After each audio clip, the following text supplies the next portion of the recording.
ইনকিলাব ইনকিলাব জিন্দাবাদ জিন্দাবাদ লাল জুলাইয়ের রাতিয়াত একা বাহিরে আমার ভাই কবরে আমার ভাই মরল কেন প্রশাসন জবাব চাই আমার ভাই মরল কেন একটা জবাব চাই কবরে আমার ভাই কবরে আমার ভাই কবরে খুনি যেন বাহিরে আরো দেব রক্ত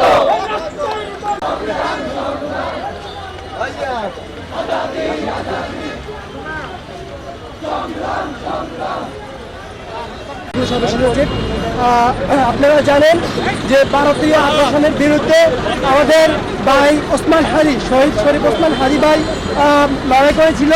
এই জন্য ভারতের যে দালালেরা এবং এই খুনি হাসিনার সেই সন্ত্রাসীরা আমার ভাইকে গুলি করেছিল, গুলি করে হত্যা করেছিল।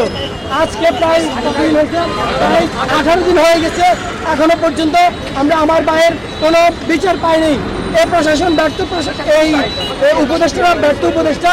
আমরা চাই ওনারা যেন অতি শীঘ্রই আমার ভাইয়ের এই খুনিদেরকে গ্রেপ্তার করে এবং দৃষ্টান্তমূলক শাস্তি দেওয়া হয়। আজ 18তম দিনে আমরা 18 মিনিট পর কর্মসূচি পালন করছি ঝুমু চত্বরে। যতদিন পর্যন্ত আমাদের হাদি ভাই হত্যার প্রতিবাদে হাদি ভাই হত্যার বিচার না আসবে ততদিন পর্যন্ত আমরা আমাদের ইনকিলাব মঞ্চের ঘোষণা অনুযায়ী আমাদের কর্মসূচি চালিয়ে যাবো ইনশাআল্লাহ। সাধারণ ছাত্র এবং সাধারণ জনগণ আমাদের কর্মসূচি এখানে সমাপ্তি। আগামীতে আমাদের ইনকিলাব মঞ্চের থেকে যে ঘোষণা আসবে পরবর্তীতে আমাদের কর্মসূচি চলমান থাকবে ওই নির্দেশনা অনুযায়ী।